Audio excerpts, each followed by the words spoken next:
सर्वेभ्यो नमो नमः। Online tuition पर आपका स्वागत है। UGC net Sanskrit second paper की तैयारी के लिए आप चैनल को सब्सक्राइब कर मेरे साथ जुड़ सकते हैं। आज का विषय है ज्योतिष वेदांग।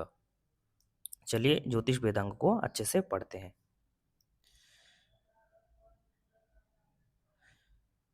सबसे पहले आप देख सकते हैं ज्योतिष का एक ग्रंथ है वेदांग ज्योतिष, जो जिसके रचयिता लगत है, आचार्य लगत। इन इसके अंदर एक श्लोक आया हुआ है जो इम्पोर्टेंट है। वो क्या है? वेदा ही यज्ञार्थम अभि प्रवृत्ताः कालानुपूर्व्या विहिताश्च यज्ञाः तस्मात् इदं काल विधान शास्त्रम यो ज्योतिषम वेद स वेद यज्ञम। यो ज्योतिषम वेद स वेद यज्ञम मतलब जिसने ज्योतिष को जाना वही केवल यज्ञ को जान सकता है, ऐसा है इसका अर्थ। लास्ट वाला पार्ट तो वेरी वेरी इंपॉर्टेंट है, बाकी पूरा श्लोक भी इंपॉर्टेंट ही है।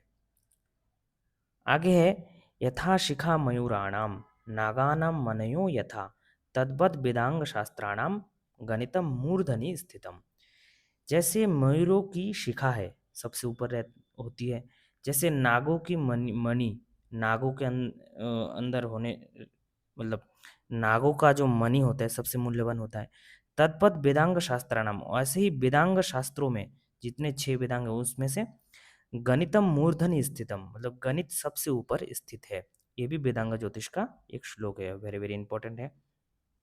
फिर है ज्योतिषमायनम चक्षु, जो पाणिनि शिक्षा से है, तो ज्योतिष को चक्षु कहा है, ठीक है ना।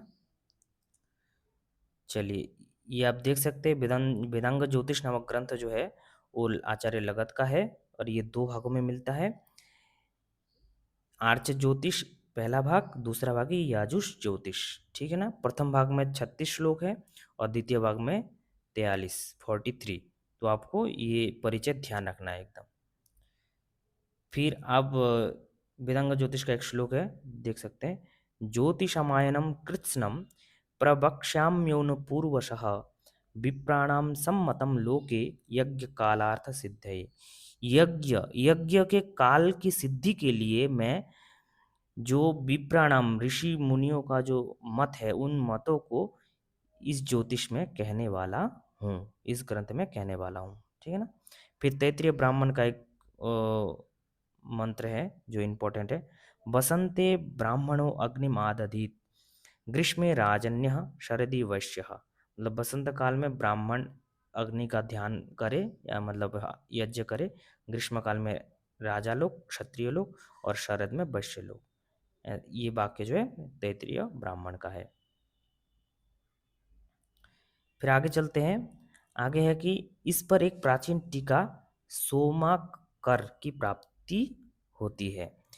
तो वेदांग ज्योतिष पर सबसे प्राचीन टीका किसकी प्राप्त होती है? सोमाकर, वेरी वेरी इंपॉर्टेंट है। उसके बाद एक सुधाकर द्विवेदी है, इन्होंने भी वेदांग ज्योतिष पर काम किया। श्याम शास्त्री है, डॉक्टर सत्यप्रकाश सरस्वती है, फिर टी.एस. कुप्पन्न शास्त्री। तो ये नाम जो है वेरी वेरी इंपॉर्टेंट नाम है, तो इनके बारे में आपको गूगल में थोड़ा सर्च कर लेना है। सर्च करके जो भी ग्रंथ, इनका समय कुछ भी मिले तो वो आपको नोट डाउन कर लेना है, ठीक है ना, क्योंकि कभी भी पूछ सकते हैं। फिर आगे चलते हैं। आगे कुछ काल विभाजन किया हुआ है वो पढ़ लेते हैं जो इम्पोर्टेंट है। जैसे 10 मात्रा को एक काष्ठा कहा जाता है, ठीक है ना। फिर 2 नाडिका को एक मुहूर्त कहते हैं और 30 मुहूर्त में एक दिन मतलब 24 घंटे, रात दिन को मिला के 30 मुहूर्त होते हैं। और 365 दिन में एक सौर वर्ष मतलब एक पूरा वर्ष, जिसमें उत्तरायण दक्षिणायन 2 आयन होते हैं। और 5 सौर वर्ष मतलब 5 वर्षों का एक युग कहलाता है, ठीक है ना। फिर 5 सौर वर्ष मतलब 5 जो वर्ष है उन वर्षों का नाम भी यजुर्वेद में दिए हैं। कैसे? संवत्सर, परिवत्सर, इदावत्सर, इदवत्सर, वत्सर, ठीक है ना। तो ये नाम भी वेरी वेरी इंपॉर्टेंट है, जो कहाँ पे है? यजुर्वेद में है। ये सब आपको नोट डाउन करते रहना है ताकि आप समय समय पर रिवीजन कर सके। और रिवीजन वेरी वेरी इंपॉर्टेंट है ना। रिवीजन मतलब ही प्रैक्टिस। तो और इंग्लिश में एक कहावत भी आती है कि practice makes a man perfect. यदि आप परफेक्ट बनना चाहते हैं तो प्रैक्टिस आपको करना ही करना है किसी भी हालत में। फिर देख सकते हैं शंकर बालकृष्ण दीक्षित कृत भारतीय ज्योतिष शास्त्र। तो भारतीय ज्योतिष शास्त्र ग्रंथ के रचयिता ये है। फिर 27 नक्षत्र आते हैं और तो इन नक्षत्रों के मतलब नाम से रिलेटेड एक श्लोक आया हुआ है वेदांग ज्योतिष में। जौ द्राग गह खे श्वे अहिरोषा चिन्मूषु, ये आप देख सकते हैं, एक बार पढ़ लीजिए। ह ज्येष्ठा इत्यक्षा लिंगेय, ठीक है ना। तो जौ कहने से अश्विनी को मानना है, द्रा कहने से आद्रा को मानना है, खे कहने से विशाखे, और अंतिम अंत के जो अक्षर है ना विशाखे खे, तो खे को रखा है यहाँ पे। जो मतलब नक्षत्रों के नामों के जो अंत वाला अक्षर है, अंत वाले अक्षरों को रखा गया है ऐसे करके, मा धा न ऐसे करके ना। जैसे रोहिणी में अच्छा, कभी कुछ कुछ के पूर्व अक्षर भी रखा गया है। रोहिणी को रो रखा गया, आश्लेषा को अंतिम में शा रखा गया है ना, चित्रा को चित रखा गया। तो शुरू के भी कुछ अंत के भी रखे गए हैं यहाँ पे। फिर आगे चलते हैं। आगे कुछ इंपॉर्टेंट श्लोक के लाइन है, जैसे अथर्ववेद में आ रखा है कालो ह ब्रह्म भूत्वा बिभर्ति परमिष्ठिनम, ठीक है ना। काल ही ब्रह्म है, वो ब्रह्म होकर परमिष्टि को अपने अंदर धारण करते हैं, मतलब परमात्मा को। फिर कालम ब्रह्म इत उपासित, काल ही ब्रह्म है, ऐसा मैत्रेयी उपनिषद में कहा है। फिर सूर्य योनिर्वै कालस्य, और काल का योनि कारण या मूल स्रोत सूर्य है। फिर आगे चलते हैं। सौरमंडल कितने हैं? 7 है। अथर्ववेद का कथन है, ठीक है ना। अथर्ववेद का कथन है सौरमंडल 7 है। इसके लिए ये भी आ रखा है, ये भी इंपॉर्टेंट है। यस्मिन सूर्य अर्पिता सप्त साकम, इंपॉर्टेंट वाक्य है। फिर ये इंपॉर्टेंट वाक्य है 7 रंगों की किरणें होती है। वह अब दिवस तारयंती सप्त सूर्य से रश्मय, सूर्य की रश्मि 7 प्रकार 7 रंगों वाली, ठीक है ना। ये इंपॉर्टेंट है, अथर्ववेद से मंत्र है। फिर अथर्ववेद का प्रथम मंत्र देख सकते एक एक एक, ये त्रिशप्त्या पर्यंति विश्वारूपानि बिभ्रता वाचस्पतिर्बला तेषां तन्वो अद्य ददातु मैं। तो ये भी वेरी वेरी इंपॉर्टेंट मंत्र है, ठीक है ना। फिर आगे चलते हैं।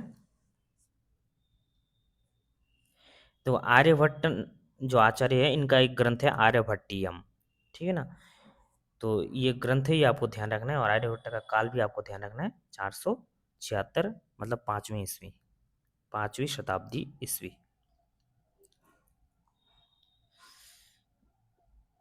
उसके बाद कुछ और इम्पोर्टेंट बातें हम पढ़ेंगे, जैसे ये इम्पोर्टेंट है, और ये जो ऐत्रीय ब्राह्मण में, और यही सेम बात जो है गोपद ब्राह्मण में भी आ रखा है। तो आपको मान ऐसा भी पूछ सकता है कि ये लाइन पूरा दे दिया, बोला कि और बहुत सारे ग्रंथों का नाम दे दिए, बोले कि किन किन ग्रंथों में ये नाम आता है। तो ऐत्रीय ब्राह्मण और गोपद ब्राह्मण ए और बी ऐसे करके आपको चुनना पड़ सकता है। वो क्या है, स वा एष आदित्य न कदाचन तम एति नोदेति। ये जो आदित्य है ना सूर्य, ना कभी अस्त को प्राप्त होता है, ना ही कभी उदित होता है। ये बिल्कुल सही बात है ना? वैज्ञानिकों को खोज करने में कितने दिन लग गए, लेकिन हमारे ब्राह्मण ग्रंथों में पहले से बोला हुआ है कि जो सूर्य है वो कभी भी उगता नहीं है, ना ही वो अस्त को प्राप्त होता है, वो हमेशा एक जगह पे स्थिर रहता है। फिर द्वादशारम नहीं तज्जराय बरवर्ती चक्रम परिद्यामृतस्य, ऋग्वेद से है और वेरी वेरी इंपॉर्टेंट है। इसमें कहा गया कि 12 मास होते हैं। अरे अरे मतलब मास, तो ये भी एक इंपॉर्टेंट लाइन है। अरे मतलब क्या है? मास। फिर विषुवत रेखा भी के बारे में भी बोला है ऋग्वेद में। क्या बोला है? विषुवता पर इनावरेना। फिर आगे कुछ और इम्पोर्टेंट श्लोक देख लेते हैं।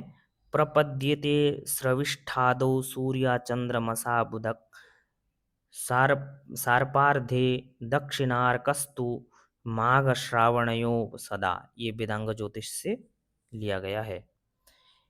फिर ग्रहों का उल्लेख, ग्रहों का भी उल्लेख आता है अथर्ववेद में, जैसे षण्णो दिवचराः ग्रहाः शब्द का प्रयोग है। शतवत ब्राह्मण में अष्टौ ग्रहा ये प्रयोग हुआ है, मतलब 8 ग्रहों का निर्देश। फिर 12 राशियों का भी प्रयोग, मतलब निर्देश हुआ है। जैसे ऋग्वेद के मंत्र है द्वादश प्रधयः चक्रमेकम, इसमें प्रधय मतलब राशि। ये सब जो है आपको नोट डाउन करते रहना है ज्योतिष वेदांग के स्थान पर, ज्योतिष पर, है ना। फिर तैत्तिरीय संहिता में केवल 27 नक्षत्र का उल्लेख है ना। अभिजीत नक्षत्र को छोड़ दिया गया है, तो अभिजीत नक्षत्र ये 28वां नक्षत्र है और इसको तैत्तिरीय संहिता में छोड़ दिया गया है। चलिए आज की कक्षा यहीं तक। हम अगली कक्षा में कल्प वेदांग को पढ़ेंगे अच्छे से, है ना। और यहाँ तक बने रहने के लिए आपका बहुत बहुत धन्यवाद। और चैनल को अवश्य अवश्य आप दोस्तों से शेयर करें, लाइक करें, साथ ही साथ सब्सक्राइब भी करें। Thank you.